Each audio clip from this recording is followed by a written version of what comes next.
What's good, everybody? This episode of the podcast is sponsored by DistroKid. They are the go-to for digital music distribution and the easiest way for musicians to get your music onto Spotify, iTunes, Amazon, TikTok, YouTube, and more. They offer unlimited uploads, and artists keep 100% of their earnings in stores 10 to 20 times faster than any other distributor.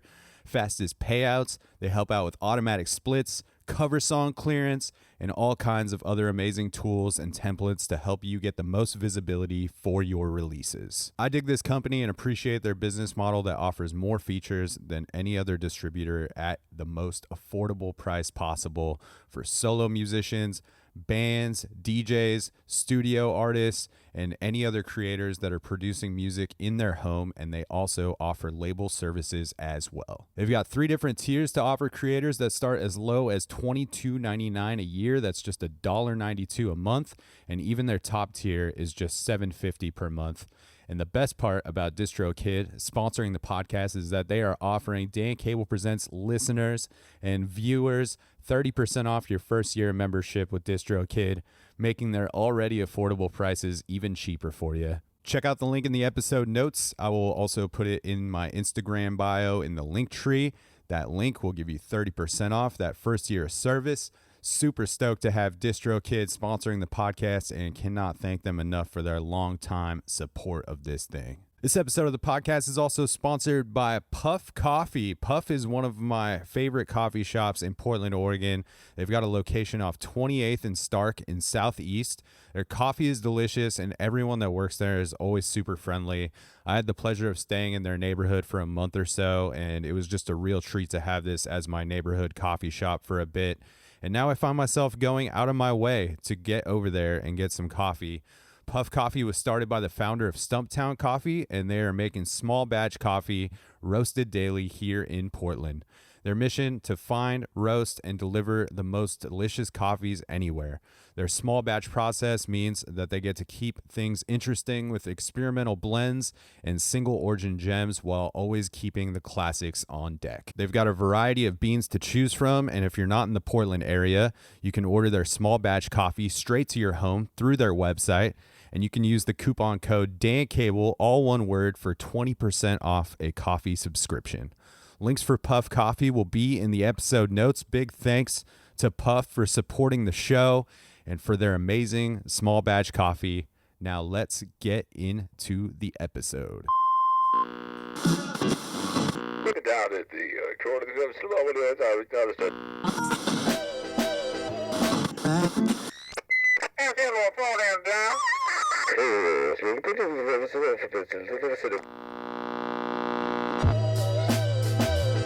What is happening, everybody? Welcome back to another episode of the Dan Cable Presents podcast. Thank you for tuning in to the program once again. If this is your first time listening, thanks for checking out the show. You can find fresh episodes coming at you every Tuesday. And if you want to help support this thing in a free way, you can do so by clicking subscribe on iTunes, clicking write a review, giving the podcast 5 stars if you feel like it is deserving of so. And that will help propel this thing into the tops of those iTunes charts, giving it more visibility on the national and international levels, helping strangers find the podcast, and just a great way to contribute to the growth and sustainability of this thing. Appreciate the hell out of all the folks that have already taken the time to do so. If you're not listening on Apple, just hit like, follow, subscribe wherever you are listening from. Tell a friend about the podcast. Give it 5 stars on Spotify if that's where you're listening from.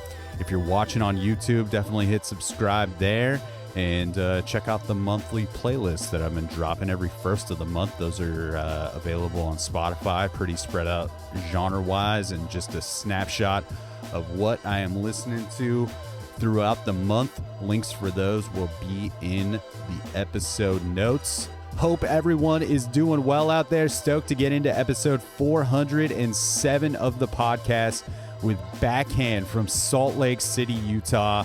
Self-acclaimed greatest band of all time, Utah's toughest team, and of course, God's favorite band. I recorded this episode out at the Treefort Music Fest out in Boise, Idaho, just a few weeks ago.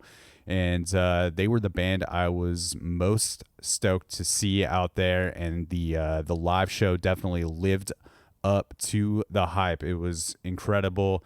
And seriously, these guys are just like one of my favorite bands playing music and recording music right now. And it was so rad to get to hang out with them. And I just had a blast. And I'm very pumped to get to share this conversation. We just had such a fun hang, and we certainly missed their drummer Matt, who could not make the trip because he has been dealing with a broken leg situation for a while now. But big thanks to Jake, Ben, and Mitch for taking the time to chat with me. They've got a bunch of music to check out on the streaming services if you dig this conversation and you enjoy the music featured in it.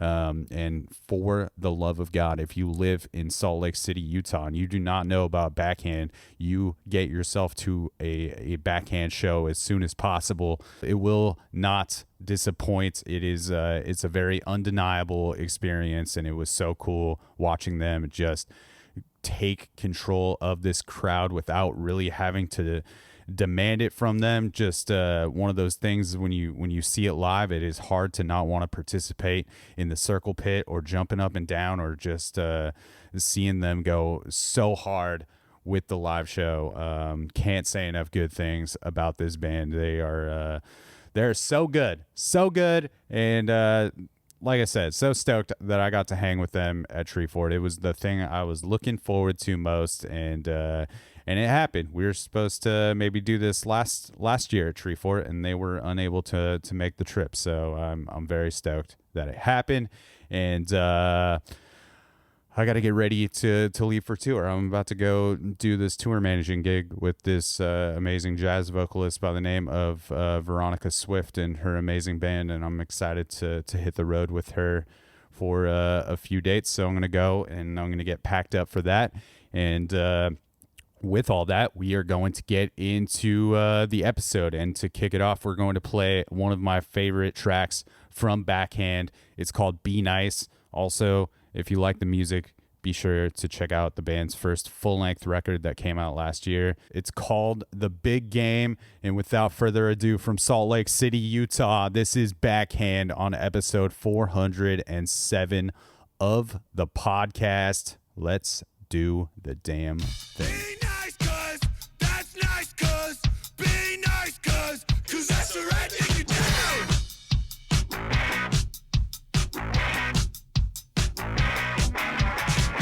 Hold the door, toss your trash, wait in lines, go last, turn off the tap, don't idle, big smile, cuz that's the right thing to do. Be nice, cuz that's nice, cuz be nice, cuz that's the right thing to do. You guys have any questions before we jump in? Language is not an issue. You may say whatever you would like to. Hell yeah. I don't Hell know. yeah. I can cuss. You can cuss. I cuss a little. I'm the biggest I try not cusser. to cuss because my mom probably watches the- everything that we do usually. We'll keep it to farm amazing. swears. So if I cuss, my Ooh, mom's farm like, swears. You're cussing a lot. What is a farm swear, Farm Jake? swears, that's like shit, damn, hell, And ass. piss. Ass and bastard and piss. Okay. Yeah, I think that's about all it. of It's them. like the low key ones. Yeah. Yeah, the chill Honestly, ones. just anything but the F word usually, or the B word. Okay. I C say word. the F word sometimes. I'm not gonna lie. Mitch does One say, Mitch time- might say the F word One the time most. our mom was like, Mitch, do you say the F word? And he was like, honestly, Jen, I do. And she was like, Mitch. I'm sorry, Jen. And it was really funny. She wasn't actually mad, but it was pretty funny. Just disappointed. Yeah. I was gonna ask, so y'all are from Portland, right? I live in Portland. Bert lives in Sacramento. Oh, Cool. sick. We're both Cool. originally from Southern California. Very cool. Okay, cool. sweet. But yeah, I've been in Portland like 11 years now. Oh wow. Portland's sick. cool. And Portland's how Crazy. long have you been doing this? 8 years. Oh, that's awesome. So that's this, really cool. This will be like episode 406 or something like I that. think I remember Sick. seeing that. That's Cool. awesome. That's sick. Yeah. Y'all ready to do this? Yeah, I just I'm have some ready. notes on my phone Freaking too, so terrific. just, I'm not just browsing Instagram while you're Yeah. just looking at the Treefort schedule for later. I actually want to What's go going do on right something now? right now. Cool. Well, I'm super excited to get to chat with you guys. Utah's toughest team, That's greatest us. band of all time, Yes. God's Yup. favorite bands. Yes. All the above. True. So pumped I got to see the live show yesterday. It was Yeah, so we're stoked good. you're there. honestly, you guys are the band that I wanted to see most at this whole festival. Thank you Thank so you. much. We're honored. I was really bummed that y'all didn't make it last year. So I'm excited that you are here now and that we're getting to do this. Because, I've just been going hard on the music. I think I found out about your band just going through last year's roster of bands that were going to be here. Oh, And sweet. I have been a fan since, and watching all the videos and seeing parking lot circle pits happen. And I was just like, dude, this is going to be the best show here. So I'm excited that I got to thanks. see it happen. Thank you, man. Thank you, Thank yeah. you so much. Can you guys talk to me about what was going on before Backhand, music wise? Like what were you guys doing individually, or have you always been playing music together? And I know there's like some family. Yeah. You guys are We're cousins. all We're all related. blood. Yeah. All blood. Jake's my older brother, and then Okay. Mitch is our cousin. He's our Yes. dad's All right. brother's son. And our Okay. drummer's my buddy from middle school. So have you guys always been playing music together, or were there times where you guys were kind of exploring music individually? Yeah, I was a rapper in high school. Were you? Yeah, a little bit. That's amazing. Yeah, a lot of people think I'm Brontier joking when brothers. I say that. Yeah, but no, I it was not like I wasn't really trying to become a rapper, but I was doing that. Okay. And I was having a lot of fun. Me and my friends. Our friend Gage, who just had a baby today, actually. Congrats, Gage. Yeah, congrats, Gage. Yeah, and he was Jermaine. also Shout out there. Gage. They were the Brontier brothers. We were Hell the yeah. Brontier. Yeah. Do you feel like that was a pretty big help in setting some sort of foundation for you being like a front person for a band and giving you some time to flex the charisma? Because you're definitely killing it, Ben. It's thank you're you. a lot of fun to watch. I mean, I think all of you guys look like you're having so much fun playing these sets. We but are. It's the most It's a fun. blast. There's We love something it. about a front person kind of commanding the energy of a crowd, and you just like, I don't know, just watching those videos early on and just seeing you introduce the band as the greatest band of all time. I was just, I'm all in. Thank you. Yeah, thank you. To answer your question, I don't really think it helped that much. I honestly think maybe rapping made it harder to be in a band, because I wanted to, when we first started, Jake was like, dude, quit rapping. He couldn't help but Or you just rhyme. like trying to, like Not that was really. I not think- trying, but that was what I was kind think of coming that was out. just sort of like my inclination was to be like writing. Get the heavy flow on the art punk beat. Yeah. I just a little bit, but no, I mean, obviously I think like anytime you do anything like musical creative, that like helps you with anything later on, you know Yeah. what I mean? Absolutely. So I'm sure it did help me. Got a few reps in at the the talent show. Yeah, we did the talent show. We played some songs at like prom and stuff. They would Okay. have us go up, and the DJ would like put on our song. It was honestly pretty sick. Okay. It was pretty cool. We had like one hit Hell yeah. locally. It was like a local hit. Yeah. What about you two? So I like when I was in 6th grade, that was the first time that was 5th grade. I did a talent show. I played Sunshine of Your Love when we lived in Texas. We lived in Amarillo. Okay. And I did that. I just played it by myself. And then we moved back to Utah because me and Ben were born here. Or here, not Boise, but in Utah. Salt Lake, yeah, in Utah. And anyway, me and Matt and my buddy McCoy played a White Stripes cover at a talent show. Okay. But I've been playing guitar since I was like 11, but I wasn't ever in a band until I was in this band. Okay. And Yeah, Mitch? and pretty similar to me. I mean, I wasn't doing like talent shows, but I just been playing guitar for a while, and I would Okay. just kind of jam with homies. I had good homies that we just played a lot of music together, just like in his basement. Yeah. And so nothing too public, just basement jams. Was it somewhat of a musical family? Like, were there instruments laying around the house for Not for me. No. Okay. No, yeah, I'm in my family. I'm pretty much the only one that got into music, and then for you guys, Yeah, I watched Yeah. School of Rock. yep, that was That was the turning I point. That watched was the School of Rock, and then catalyst. I played a lot of Guitar Hero. And I was like, I gotta do this for real. And what is the age gap between you, Jake, and Ben? Like, you two? Well, Jake is 26. Yeah. Okay. And then Ben is 23. Okay. And So it's I'm like 2.5 22. years between Okay. us. So, yeah, me and Ben And are a then little Matt, closer. who's not here, is Jake's age. Okay. Yeah.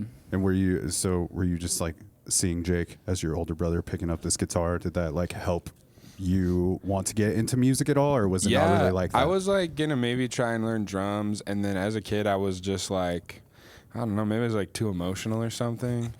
Because I bought like a snare drum because my dad was like, I read online that like when you start playing the drums, like just start with like a snare drum or something, and like then work your way up. And so, and I did that, and I was like, this is too hard, I'm bad. And I got like really mad, and then I quit really fast. And he started yelling, and I was like, there could be something there. And then we found it. Yeah. So how long did it take before, like, what kind of sparked Backhand happening and you guys all actually getting in a room and like starting to play music together? So Ben was living in South Africa, and he was going to be back at some point in like, it was like September of 2020 when you were supposed to be Yeah. back. And I was also like traveling and stuff, and I had talked to Mitch. Because funny enough, Mitch was kind of like AWOL for like a lot of years of us being like teenagers and stuff. Like I didn't see him a lot. And then I went and hung out with him before I left on this trip. And I was like, dude, when I come back, we should start a band with Ben and my buddy Matt. And then COVID happened. So I came back early from my thing. Ben came back early from his thing. And then me, Ben, and Mitch went and worked an oil job in Texas, and we were like, we should really do this. And we talked Matt into moving in with us, and we just started there. Yeah. Yeah. Jake scouted me out.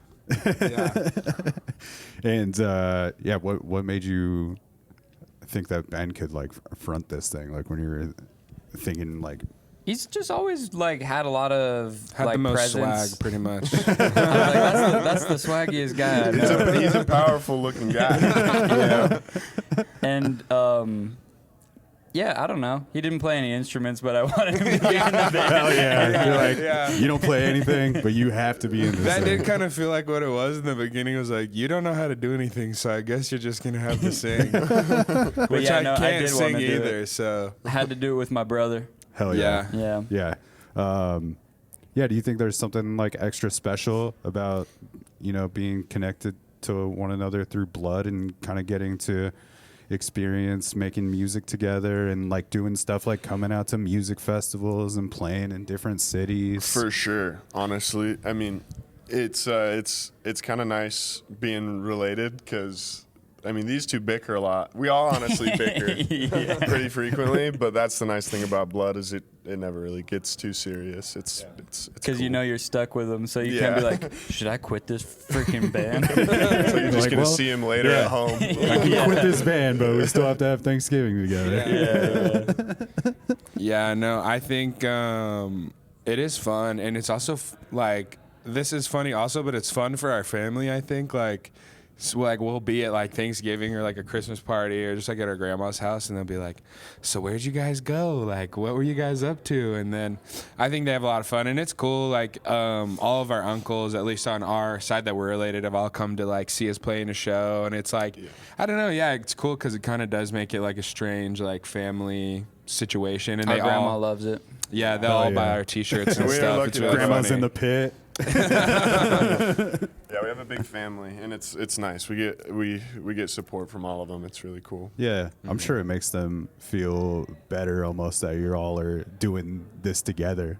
Yeah, I would hope so. Yeah, yeah. I think yeah, so. I think so. And yeah, Mitch had kind of a strange living situation too. So they're always like, "Thank goodness for you guys. Mitch would have been off the rails."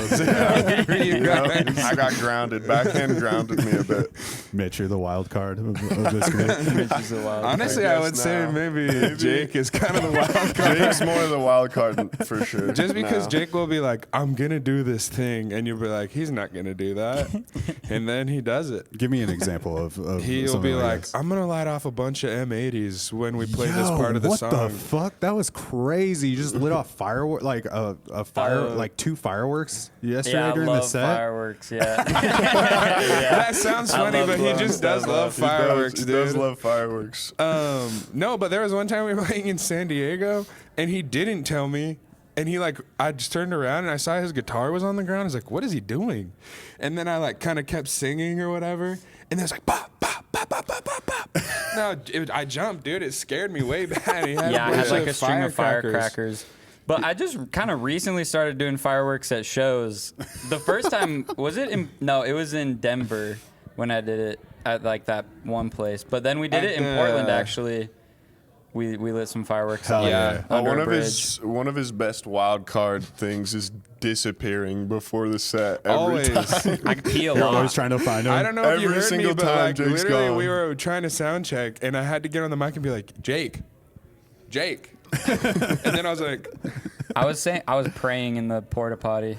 you were just talking to someone when I had been praying in the porta potty right before that.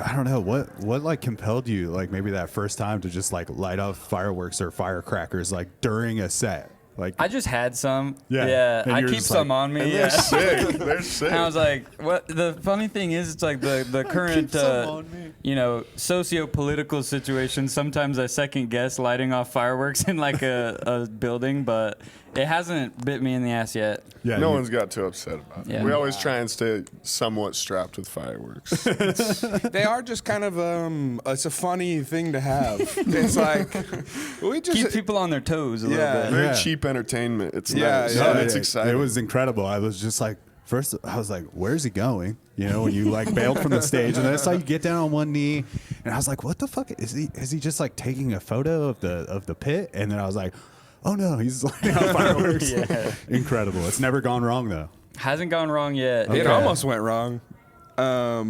Oh, there was one time we were in Grand Junction. Is that what you're talking Yeah. about? Yeah. So our drummer, his leg's been way messed up for a while. That's why we bailed on Treefort last year, because he broke it like a week Broke before. his femur in like 4 places. Yeah, in Car Mexico. accident. Yeah. But so we had a dude filling in for us on a tour run that we did last summer, and I gave him some fireworks, and he lit them off while he was playing the drums, and he was gonna throw like a string. It was like 20 or something.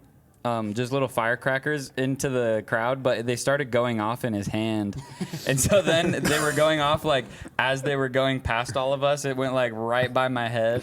Yeah, it was like hit the deck sort of. I was like, Yeah, but that that's, one, we still slid through it that wasn't one. too yeah. bad. You made America's Not Got Talent Instagram feed. Maybe I didn't see. Has anybody never invited you back somewhere because of that particular thing of like lighting off fireworks or We firecrackers? haven't played any of the Fireworks. places we've done fireworks again, but I don't know if it's not if it's because we haven't been invited or if we just haven't come back through. We'll find out. That's incredible. Yeah, I guess you did them inside that place in Denver where Gator had us, but they would have us back. I think they Those have us guys back. love Yeah. us. Hell They yeah. didn't say anything about it. I lit those Yeah. ones off in a trombone. No one's ever been angry or anything. Yeah. So. That's amazing. I think we are pretty nice, and we don't really like. Me and Jake and Matt don't drink, or like, and even Mitch like doesn't go super crazy. We're not like. I feel like that's the only trouble we really cause. yeah, you're more just like causing Pretty trouble tame. in that way. Yeah, I feel like we're pretty tame otherwise. Fucking around doing pranks. Yeah, We try to keep we it love mischievous. Yeah. We don't even really. I haven't done a prank in a while. Yeah, no, you haven't done it. What do you guys remember about like the first time y'all got like in a room together to actually play music? It was probably Matt's parents' Yeah, Matt's basement. place. Yeah. We had been we were like in the process of moving into an apartment in Utah Valley, and the plan was to do music. So, and me and Matt had done that a lot, like just jammed in his house and stuff. And then once we all got together, it was like the height of COVID, so there wasn't really much of a possibility of doing live shows anytime soon, as far as we were aware. So we would just do like Instagram live stuff every once in a while, and me and Matt had written a song and we just kind of learned it. Me and Ben were doing stuff in GarageBand for like a month or so beforehand, just like kind of trying to come up with stuff we could work with. But we were all listening to a lot of the same music at the time, and so when we came together, it just kind of made sense. It snapped in pretty quickly, and yeah, it felt right. Like from the jump, it wasn't like a thing like, oh, maybe we should like try to get somebody else to do this. It just made a lot of sense as soon as we started. Yeah, From the start, it was good chemistry. Yeah.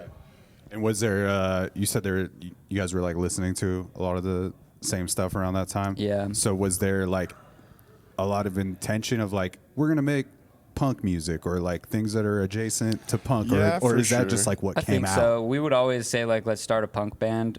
We didn't really know exactly what it was gonna sound like, but so some of our earliest stuff is different than what we do now. But we were listening to a lot of the stuff that was coming out of like the like Brixton, like windmill scene, like Squid and Black Midi and bands like that. So it was kind of like post-punky, like art punky stuff that we were listening to at the time.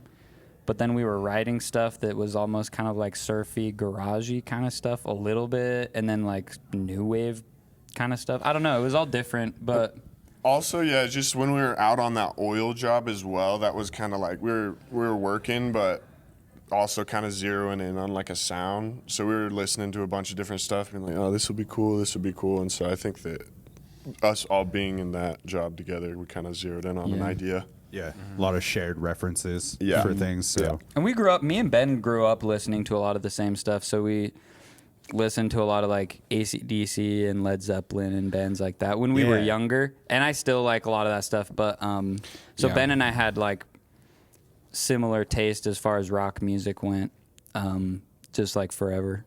yeah, it feels like, I don't know, even listening to the records and then getting to see the live show, that it is as much rock and roll as it is like that punk rock spirit. Yeah, I feel like it's more we're more about rock and roll now. I don't know, but it's still punk The spirit rock. of rock and roll. Yeah, I don't know. I think we're like still kind of figuring out what we're trying to do. Obviously, I think like overall, I think our main idea when we started is we were just all really into music that like makes people move, like makes them feel like they need to do something, whether it's like dancing or hitting each other or something like that. And so I think those are like the strongest elements, is just like, as long as it makes people feel like they need to like do something, like it has a reaction. I think that's like the most important idea. And just having a good time. Yeah, that's like we write a lot of music just with that in mind. Like, are people gonna have a good time listening to this and like watching us perform this? Yeah. There's a clip from, I don't know if you've ever seen the documentary. It's called From Beyond the Mat, about like just WWE guys and like the NWO. This guy behind the camera has. Yeah. But there's a part where I forget the guy's name, but we just talk about this, where the guy's like, love taking a bump, love popping a crowd. They're like, why do you do it? And that's what he says. And that's like honestly what we think about a lot. We're like, we love popping the crowd. Like we love getting people to go wild. And so when we write music, we think about that a lot. Like, oh, this will make them go crazy. Yeah. So you're thinking about that while you're writing. You're like, this is going to make people move. Yeah, No doubt. we're really focused on like, trying to make a good like energy. Yeah. It's exciting. And Is it hard to know what's going to make people move when you're just like working things out amongst yourselves, or is it a feeling that you have even before you play it in front of anybody? Like, there's no doubt. Like, how do people not move to this? I would say that for the most part, when we all will feel pretty like, there'll be this like moment of realization or something in a song where like all of us pretty much at the same time are like, okay, wait, this is really good. Like it's snapping, and it's like, if we feel pretty similarly, I've noticed like when that happens, and it usually turns out that way. So Yeah. There's something powerful about a crowd moving about, you know, like as a kid that grew up going to punk shows and is known to maybe jump in a circle pit, closing in on 40 every once in a while. I'm compelled to still jump in the pit. Gotta you know? do it. Gotta do it. But can any of you put into words like what that feeling is to see such a big crowd of people moving to the music that you've made? Like thinking about yesterday of just, I don't know, you had the crowd at will. I would imagine that that's like pretty common at the shows where like you say, let's see that pit move, or like splitting the crowd in two and doing that kind of stuff is, what's it like to actually like feel that emotion on stage? I think at least for me, like it is really fun, especially like in a place like this where it's like at our show yesterday, like there was a good amount of people who already knew who we were, and we had like friends and stuff just because we've played Boise a bunch, and so we've like got some friends here, and so that's always really nice is you have like people in the crowd who already like you, and they start moving, and it's like really fun to see like by the end of the show that like the vast majority of people are kind of like sold on like whatever's going on, because it starts out and it's like a very like 15 or 20, and then it's like 30 people, and then it's like 40, 50, and then it's like by the last song I felt like it was like everybody was pretty into it. Oh yeah. And I think that for me is like the most fun to watch, and that makes me feel like we're doing really good is when I see like by the end of the show like everybody is like into what's going on, and it's not just like our people, it's like everyone is now like linked with what we're doing. Yeah. Undoubtedly, there was some strangers to your music yesterday that jumped in that pit or were like jumping up and down and like, yeah. And that give and take of energy is just like the best feeling in the world, honestly. Like when you get up there and you're putting a lot of energy into the performance and then the crowd just gives it right back to you, that's the best feeling. Yeah, it's so fun. We're thinking about moments like yesterday, Mitch, when you took over lead vocals for that track and you jumped down into the crowd and you're just like a part of it. You know? I love getting down there with the people. It's fun. Is that stuff like very thought out?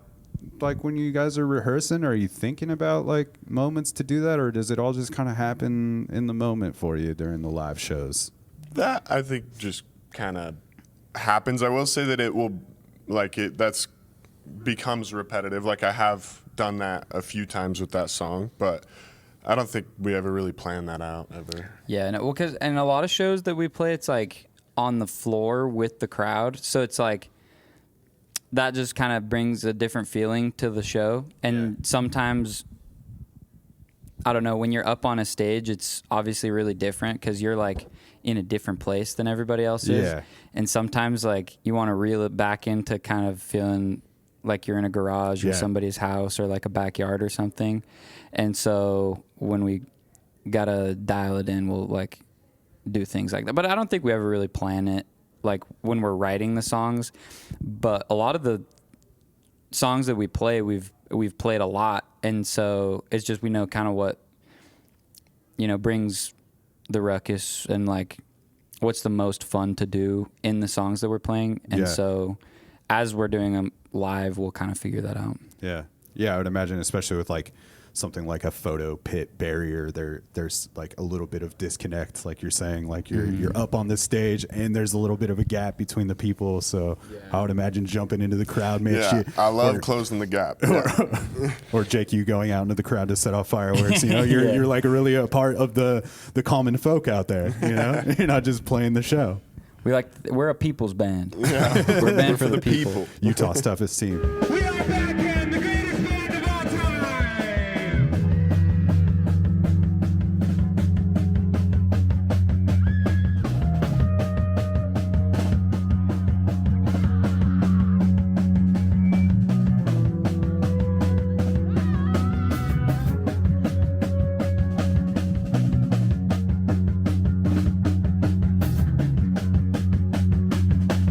We're at your dad's house. We're at your stepdad's house. We're in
No, it is.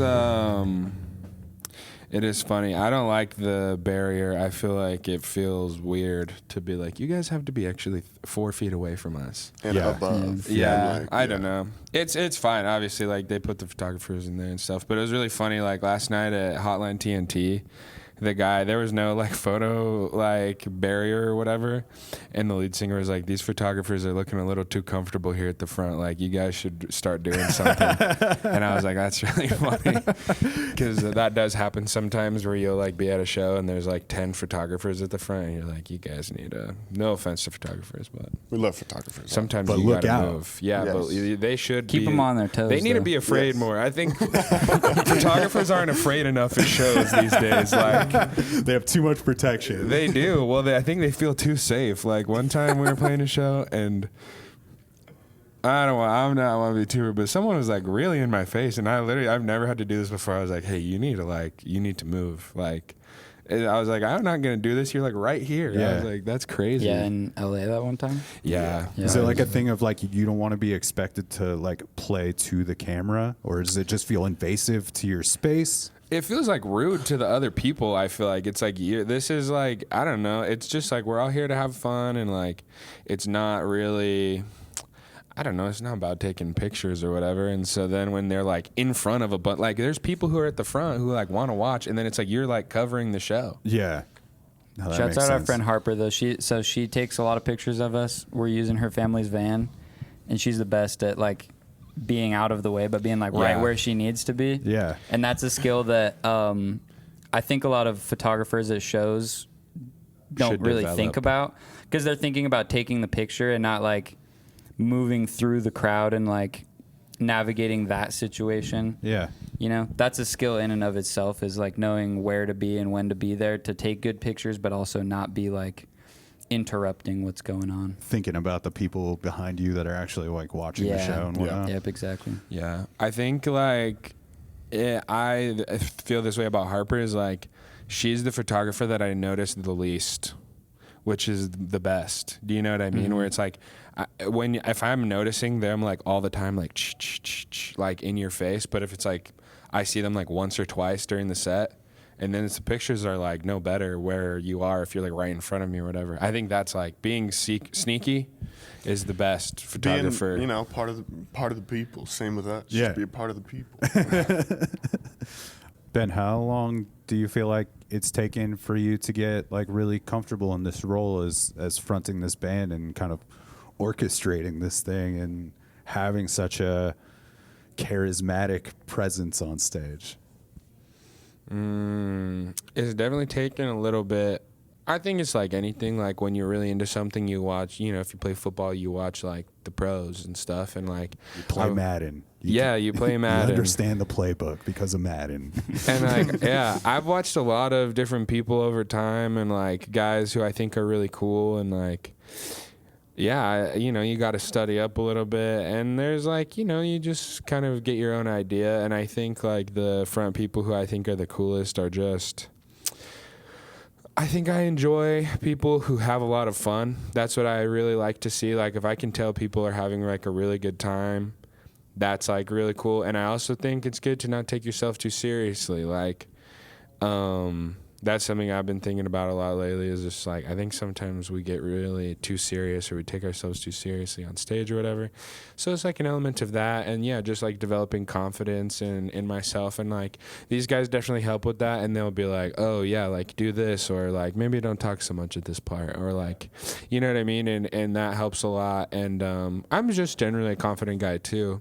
And so that helps. But yeah, there's a lot of just kind of like pushing through that and like learning to not worry about certain things. Then also learning, like, you watch other people and you're like, not to be so, like, I'm not trying to be rude, but it's just like, oh, I don't like when they do that. You know what I mean? Or like, I think that's weird. Yeah. I mean, I think that's as important as like seeing something that you do enjoy, is like watching something that maybe does feel cringy to you, or like that doesn't feel great or genuine, where you're like, I'd never want to be doing that during the show. Yeah. Yeah. Or it's like, I've seen people do that and I'm like, oh, is that what I look like when I do that? Nah, dude, And- you just look like you're having the best time, and it doesn't look like any of you are taking yourselves too seriously, in my opinion, from getting to see my first Backhand show yesterday. Like, it just felt like a really fucking good time, and that it was going to be hard for me to top that experience for the rest of the days That's that I'm what we're here. shooting Thank for. you. That's Yeah, a that's nice what we try and compliment, thank do. you. But yeah, I think it's also just,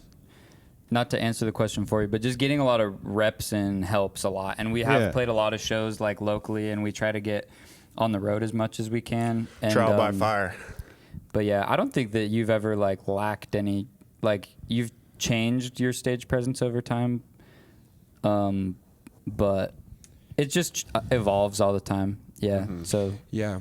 I think you just got to figure out how you like to do stuff and like how do you want to dance and what's like, I don't know, you know, people dance differently, and I think Yeah. I was dancing like this guy for a little bit and then I danced kind of like that, or you know, it was Yeah. just one of those. Kind of find your own way after a while, taken from all your inspirations, and then I think you carve out your own voice over time after you pull what's feels good. I think you got to copy. I mean, I think this just like applies to everything, but I think you got to copy a lot of people for a long time before you can really feel like you know what you want to do super well anyways. But when I see it now, at this stage of where you guys are at, like it doesn't feel like it's a copy of anything Thank else. you. It feels like unique in Sweet. the songwriting to the live performance for sure. Thank you. Thank you. What are the songwriting dynamics between the band? Like, is it generally like one person bringing a main riff to the band and it's kind of fleshed out, or is like a lot of it actually happening jamming in a room? Honestly, both. Me and Jake will write a lot of riffs in our own time and then kind of present that to the group when we practice. But also, a lot of the times we're just jamming, trying to figure it out while we're practicing. So yeah, it's a both. lot of like voice memo stuff. So we'll just bring like voice memos of something that we thought was cool. And then Matt will just like really quickly figure out something to do on the drums, and then we'll kind of structure it out. And then Ben will just like yell stuff on top of it for a while until it feels right. And then we work out the lyrics last usually. Do you guys Yeah. like work out the lyrics together? Yeah. Yeah. Usually we do, yeah. That's cool. So Yeah. it's like pretty collaborative, and you can all kind of get behind whatever is being said on the mic. Yeah. We say we in our songs. I don't know if people notice that at all, but I don't know. We don't say I, because then that's kind of the idea, I guess, is like I'm speaking for the four of us. So usually I say we feel this way. Like, Okay. That was something I don't know what it was, but we thought about that a lot when we were first writing songs too. The idea of not saying like I or me or you. We do though. It's not that we never do that, like, but it's something that we were conscious of because we just thought that it would make for more interesting lyrics. And there are a lot of obvious exceptions, but it was just something that we would think about. And how does that process kind of shake out? Like thinking about the lyrics specifically is it sometimes dominated by one person from song to song, or is it like, is everybody contributing a piece, or is it like, Ben, you write something and then you two kind of like go through it and see what things are looking like or what can be added, or? yeah, I think like, so a lot of times what we do is we're like jamming, and then I'll think of like one line or two lines, and I'll be saying that a lot. And sometimes that's like, that just becomes a song, like how I'm kind of singing this. They're like, oh, those are good lines. Like, let's just build it from there. And then sometimes they're like, we don't like that. Let's do this. But usually it's like we all write our own parts or whatever. Obviously, where like I'll be like, hey, Jake, do this thingy instead, or like maybe try this. Or Mitch will be like, Ben, I like it better when you did that part louder or something, like stuff like that. But we kind of all write our own parts, and then the lyrics we all formulate pretty much together. We like sit down and write the words. And like a lot of the times Ben's like working out the cadences, like even if he's not saying much, like he's working out like vocal cadences, and then like that will kind of catch one of our ears when we like it, and then we're like, oh, like let's try and make something off of that. But And it's kind of funny because a lot of, especially our like first couple EPs, the names of songs and like a lot of times the lyrics would get built around what the voice memo was named, like in our phone. Because if you've done a lot of voice memos, you probably know like it just saves it as the address of the house. Yeah. So it gets like really annoying to have to go through like, like 608 South, 500 East, 8, Use them, 9, yeah. 10. Yeah, so I'll just like, I got in the habit of just naming it something that would like pop into my head. And Yeah. so a lot of songs get built around like what that was called. Like that was Girls in the Color Garden, like Keek Yeller Cone, and a lot of them Sleep Sweat. Like Yeah. I would maybe say almost most of like our earlier stuff was just built around like the name of what the voice memo was. So it's usually the lyrics aren't like something that we're really conscious about until we've basically got the song written. And then we'll like take those words kind of, and then we'll kind of decide like what does that phrase mean, and then we'll like build it around that. Even if it's like a stretch, we'll just be like, I kind of feel like this is this idea, and then we'll Yeah. go from there. What do you guys like about having that part of the process so collaborative? Because that's not always the case. Often it is the singer just writing the lyrics, and a lot of the times it's like people in the band don't even know what those lyrics are completely until like a song has been recorded and they've had some time to sit and listen with it. It's fun because usually like when we're thinking of lyrics, we're just like, oh, this sounds cool. Like we think a lot about the way that it will come across more than like what it means to us at the time, which is fun because then sometimes people will be like, oh, this song is about this. And we're like, yeah, I guess so.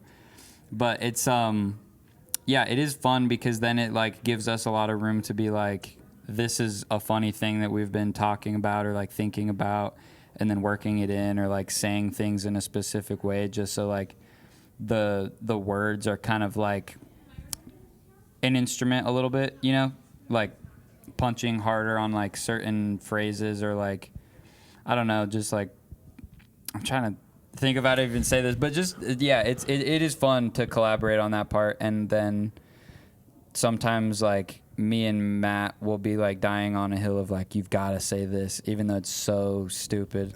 And like One line that we really got to use, dude, this is funny because Mitch is actually not into this one as much, but we really want to say, Holy Spirit, guide me to the end zone. Hell yeah. So we have lines like that where we'll be like, we got to say this. That's like the part of that thing of like not taking yourselves too seriously, right? Yeah, but then Jake will end up being way serious about it, and he'll be like, dude, you got to say Bugs Bunny opera in this song. He's like, I don't care what the song is about. And we did say, he's like, it will be so cool if we talk about Bugs Bunny at this part. And I do love Bugs Bunny, and so we did end up using that line. But yeah, that was one that you didn't want to say. yeah, I was like, that's stupid. I'm not saying that. And then I said, and I was like, that's okay. I'll say it. Do you think that's like almost like a fun puzzle piece to be like, no matter what the song is, just be like, we're going to put these lyrics in. No matter like if it makes sense for the song or not, you're finding a way to insert this. Sometimes it's helpful because then you're like, now we can chart our course to Bugs Bunny opera. Yeah. And then it's like, how And do away we from arrive it. there? Yeah. And then how do we get to the end from Yeah. afterwards? Yeah. So Mitch and Jake, you both came into this as guitar players. Mitch, you find yourself on bass most of the time, though. Did that feel pretty comfortable from the get-go for you? Yeah. I mean, I've been playing guitar for a while, but I was always like trying to start playing the bass, and so like You had a bass, didn't you? yeah, I got one actually pretty funny, like just a little bit before Jake talked to me about starting a band. Okay. And then it's like, obviously I love to play the guitar and Jake loves to play the bass. And so Yeah. like we do on a few songs, like switch it up. And I love that we're able to do that. It's fun to be able to go play the guitar, but yeah, I love playing the bass. It's so fun. Yeah, it's fun to watch that sort of thing as an audience member, I think, when there's some switching around of things, not just like you jump in lead vocals on that track, but to watch you two switch between bass and guitar for, even if it's just for a song. I think there's like another level of engagement that can like happen as an audience member. Yeah, we like that. It's Yeah. fun. Yeah. And I think that helps in like writing songs too. This is funny, but like I did just like one time read this thing where Brian Eno was like, everyone switch instruments and now try playing. And then they're like, and now you have a hit. And then I was like, guys, we got to do that. And that's like how we've done that like a couple times. But also sometimes we're just like, Mitch is like, yeah, I want to sing a song. And I'm like, okay, yeah, like let's do it. Let's swap it No up. one really touches the drums though. Yeah, none of us can play the Matt's drums too at good all. at the Yeah. drums. I've tried to convince him to be like, come on, bro, let me play the drums. And I'm not good at the drums at all. But Yeah. That must feel good though to be a part of something where it doesn't feel like you're cornered into one thing, like one role in the band. Like it must speak to like having some autonomy in the thing of like, yeah, Mitch, if you want to sing this song, fucking get out there and do it, buddy. Yeah, and if it's fun and it makes sense, it's fun to be able to do that. And there's a satisfaction about that way of collaborating, how it's like we'll switch instruments a lot, but then also we're very involved with each other's instruments, even if we're not playing it, you know? And so like kind of it'll get chaotic sometimes because everybody's got input for each other. And I think it's pretty satisfying to be able to like make a song, because a lot of other bands they're like, okay, I write my part and we're done here. They're like, you know, but the satisfaction of having us all collaborate and switch instruments and then come up with a song is pretty fun. I love it.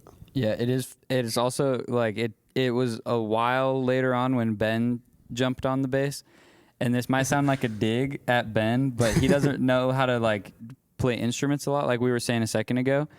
And so when he would jump on the bass, he would like play a riff that I'm like, that's so dumb. It's like so simple because it would just like do. But it's like something that I never would have thought of to do because it's so simple. Yeah. And so then it's really fun. And that's actually so stupid. It's genius. Yeah. So like, even it's a fun child to do could that. play that riff. That was neither to you, pretty much. Yeah, pretty much. So that made it like it is. Yeah, it's nice to like approach it from a different angle sometimes. Mm-hmm. Yeah. And there was one time though when we wrote Box It Up, the I was playing that like really slow on the bass, and then Jake was like, hold on, that's just so stupid, I might be able to do something with it. Yeah, there is something to that, like someone not having like a bunch of knowledge of a particular instrument, like jumping on it, that they like come up with ideas that someone with that knowledge would not even touch that territory. Yeah, that is like definitely. so naive that it's great. Yeah, Yeah, of course. exactly. That's Ben. That's Ben. Yeah, no, and then it does make me mad too, because then Mitch will get on the mic and he does good, and I'm like, oh man, it's not that hard, is it? Nah, just kidding. Mitch definitely brings like a different vibe too that I think is good, and it's also really nice to have Mitch sing because I get really tired, honestly. Especially when we haven't played a lot, like. I get too excited and then I move around too much and then I get out of breath really fast after like one song. I mean, I'll get up there and do one song on the mic. Like literally yesterday, I almost passed out. You're going Just hard. like, You're 'cause, going well, hard. Yeah, it's just like it's also so difficult. It's exhausting. Sometimes you just get too excited. I actually chipped my tooth yesterday. Just slam the mic into Just slam the mic into my mouth too fast. And I've actually done that before too. Caught firework debris, right? Yeah, so there's an SM58 somewhere on Treefort with a piece of Ben's tooth. Yeah. Somebody's going to get a cold sore for sure. That's incredible. I have used mics before and I was like, oh, hell no. This is going to give me a cold sore. I literally have a cold sore right What's now. that So MF you got to Doom throw this thing? away. I will do that. The green one needs to be burned after Yeah, this. well, just like I'll literally use a mic. I was like, this is so dirty. There's no way. Some mics can smell crazy. Dude, They some smell microphones- great, honestly. It's a booger. That's smell what it is. great. Does Good. MF Doom have a line about somebody left a booger on the mic? Yeah, I think so. Yeah, that sounds No, familiar. it is crazy, dude. Sometimes you'll come to a venue and I'm like, bro, have you ever smelled your microphone? This thing smells crazy. And then one time, this was kind of weird of me, but like, this girl used a mic before me and she got lip gloss on it, and I was like, honestly, the mic smells great right now. And I like didn't put together that's why, and they're like, you're being weird, and I was like, oh yeah, like that is kind of weird to say. But I was like, for some reason the mic smells awesome. Well, the live show is killing. Thank you. What is it like trying to harness maybe that energy that you feel at a live show and transferring that onto a record? Like, is it any more difficult to like bring that raw It's energy? hard for us, yeah. That's been one of our biggest I would say that's our obstacles. greatest struggle. Yes, is trying to translate the live energy into a recording. It's not easy, but We've been working on it. Yeah, though. do you feel like it's gotten easier over time, or like thinking about like the big game record, the first full length from the band? After doing a few EPs, do you feel like you figured something out before kind of putting that one together? Yeah, we worked with our good friend Denny Fuller on that one, and he was like really aware of that because we had talked to him about it. Just that like we had a hard time translating like the live show experience into what you listen to, you know, because that was something that I would like kind of get bummed on our own music sometimes because I'm like, man, this song is so cool and fun when we play it live, but listening to it right now, it's like just kind of falling flat for me. Which luckily, I mean, like a lot of people are less critical of it than I am, or than we are, because all of us have felt that way. But he just kind of helped us like flesh it out more and add like little things here and there that make it more interesting to listen to. So that was a direction we went in a little bit with the big game. Was we were like, it's never gonna sound exactly like it does live, so we might as well add like accents and little details and stuff, even though we wouldn't be able to do it live. And just putting a lot of, I don't know, I think that when you're working on something like that, if you're like putting a lot into it while you're doing it, in some way that will kind of transcend the recording a little bit, you know? And we were all just like having a lot of fun and like putting a lot of, I don't know, just, I hesitate to say energy too much, but that is what it was. We were just like putting a lot of ourselves into the stuff that we were doing, like adding things into it. And I think that helped. Mm-hmm. Do you think it's also like important with the style of music that you're playing and like the spirit, like in capturing the spirit of the live show? Is it sometimes when you're making the record about trying to not necessarily strive for perfection and just making sure that it like feels really good? Yeah, we've always, when we record, we pretty much will record everything live, like all at once, all the instruments and even the vocals a lot of the time, just all at once, like go at it, because we have a hard time playing over each other's stuff like after it's been done. Like if we do the drums first and then the guitar and then the bass, it just feels like disjointed. The energy also goes down a lot, especially in the vocals. I think like I always notice that when I overdub vocals, I sound like just kind of half-assed almost, like not even on purpose, but there's literally been times where I'll be like, you got to turn my mic down, so I'm like fighting to hear myself a little bit more, just so that just like in the recording I've done that, not really live because that sucks live, but just a struggle sometimes to not be doing it with the band behind you. Yeah, just like if it's behind me, then I feel like part of the vibe is you're like fighting to get on top of the music, you know what I mean? Yeah. And I think that definitely gives it like a little more kick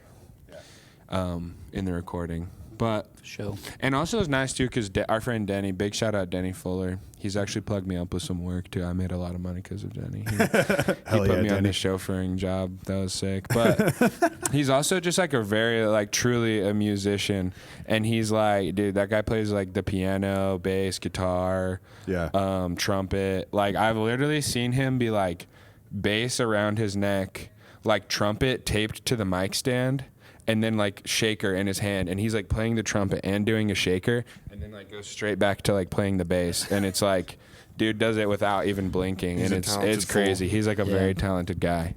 And so it was nice too, just because like what Jake was saying is we could be like, Denny, can you play trumpet like right there, and be like, and he would be like this, and it'd be like, like the exact same thing. And just someone else in the room that like you can really trust with your ideas, and like maybe someone that can help you see something in a song that wasn't there for you guys. Yeah, definitely, because he looks at music differently than we do for sure, and he's got a lot of experience in areas of music that we have no experience in. But all of us enjoy like pretty much any kind of good music, so it was really, really helpful to have input coming from somebody who's like approaching different problems in ways that we never would have thought to approach them. And we felt like he definitely understood like all that we were trying to do, and so And he's like good dude to have a laugh with, you know. That's Good like hang. He's a good hang. Maybe one of the more important things is like, because we spent a lot of time with him, so like going over to his house and just like joking around and stuff was really easy, and it would have been a major league slog if that wasn't the case. Yeah, it was funny because the place where he had a studio, that building, they were like tearing it down or something. So he had to move his studio into his house, and his wife had like had a baby pretty recently. So there was times where he's like, fellas, I can only work today if we watch my kid too. And so then we would like put like stuff over his baby's ears sometimes, or there's like a lot of photos of us like holding his kid while he's like working on stuff for us. It's like pretty funny. Yeah. Group babysitting. Free babysitting. Yeah, well, I mean, By the he's there band too, Backhand. but yeah, the baby's just sitting with us. Well, I think you guys do a great job of capturing that energy. Like Oh, listening, thank listening you. to the records, like I feel like I get, for not being able to see a live show up until yesterday, like I was just as into the records as watching like live videos. And That's great. that's and maybe That's that really helped nice like to hear. inform That is nice like to what hear. was happening. Like getting to see those videos, I think was like really nice to kind of like see what the spirit of the live show was. But like I found the music first through the live or through the like recorded music. It wasn't a live show that I got to see, so it was just as like it drew me in just as much as the live show. That's really cool. That's cool to hear because honestly, I feel like that's the part of us I'm definitely the most critical of. Is I'm like, if only it was as good as where we are live. Which like personally, I still don't. I think we're still like a little disjointed there. Just yeah, it is really hard because I feel so confident in our live stuff. So it is really nice to hear someone who's like, no, the recordings are great. Cause Yeah, it's killer. I'll go back and listen to it, and some days I'm like, this is good, and then some days I'm like, I hate this. We're on some Juice World shit, pulling things off of like streaming services. Like that's no good. We're done with that one now. Yeah. No, there have been some songs where like we got to get this offline immediately. Where do you guys feel like you, from when you started this band and to where you're at now, where do you feel like you see like the most growth within the process, or like what you guys are doing together?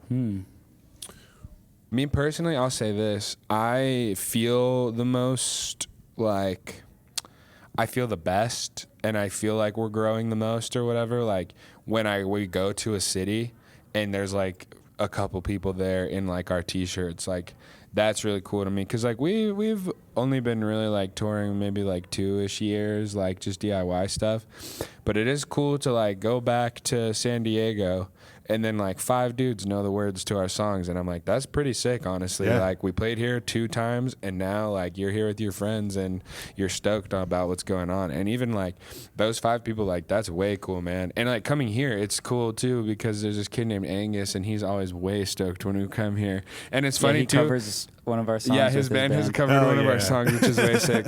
But it is really funny too because then when people are like so stoked on you, you end up just kind of like, you're like, yeah, I know you. Like we'll go and talk to him every time we see him now. But it is just funny. But that's to me, that is like where I feel the most like, oh, like something's really going on here.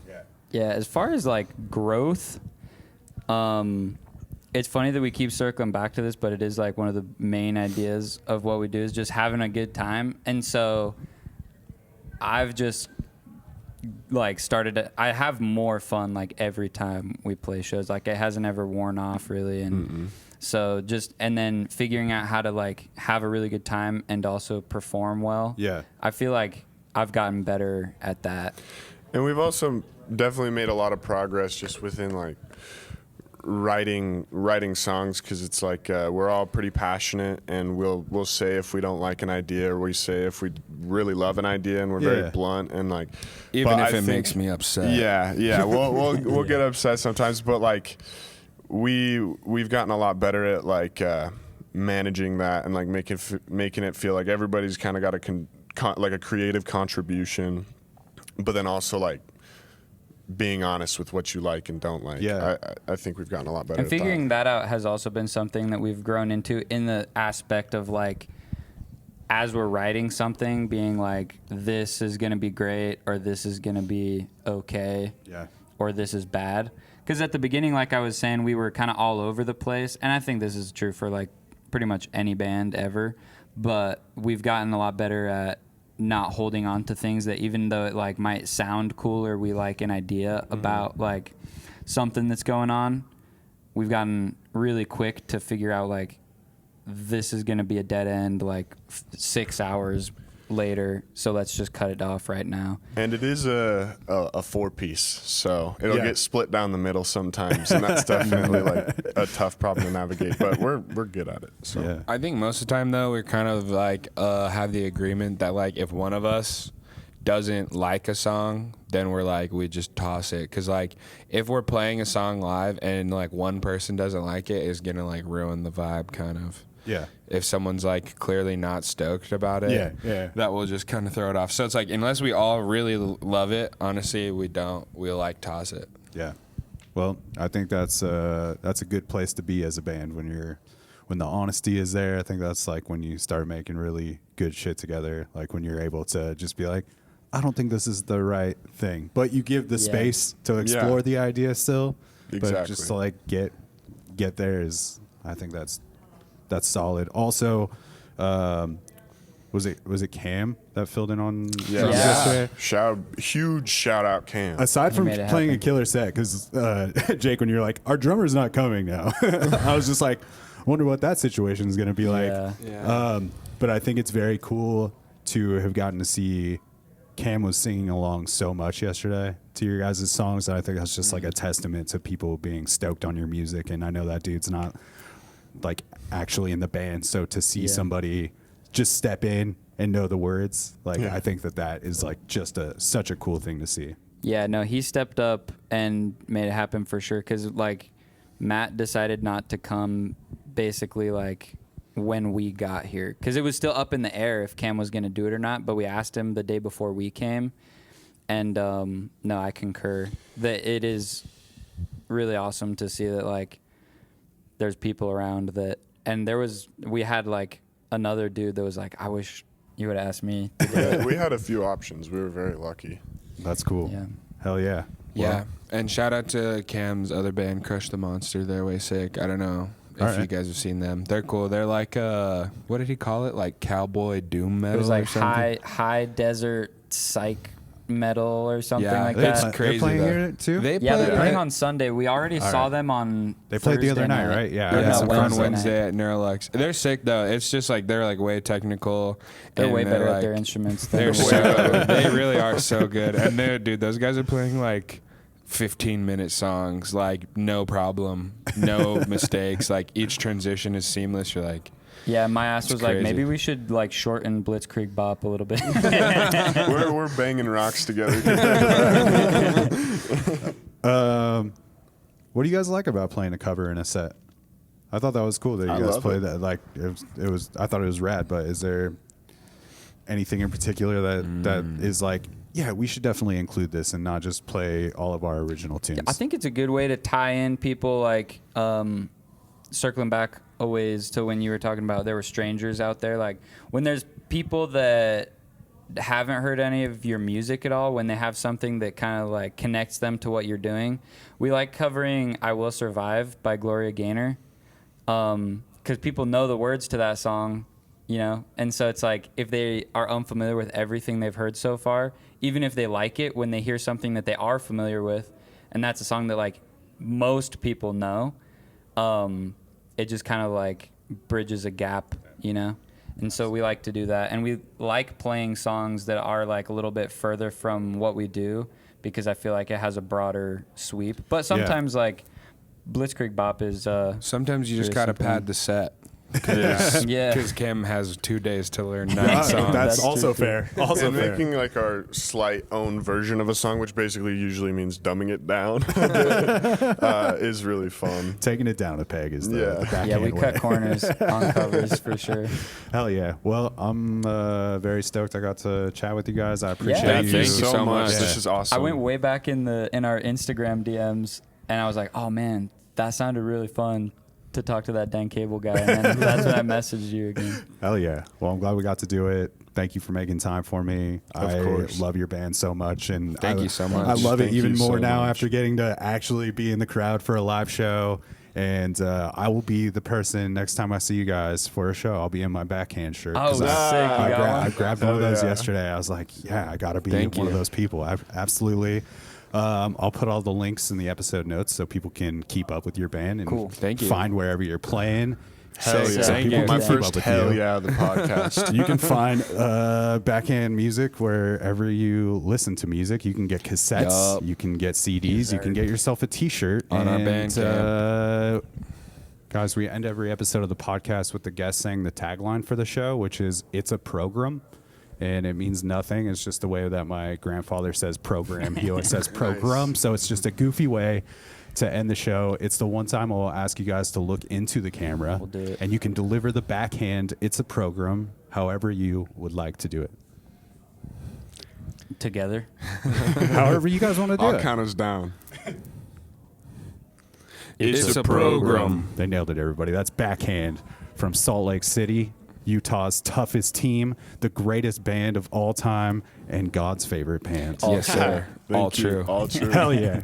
And that is the Jelly Jams, and we will catch you on the flip side, Treefort, Utah, Peace Portland, wherever you are listening from. And I want to play the episode out with the track that introduced me to your band, which is Your House or Mine. One of my Yeah. favorite tracks. So we're going to play it out with that one. Sweet. Thank All you. right. Thank you guys so much. This is Thank you. so much fun. Sick. Yeah, you, thank man. you. Bye.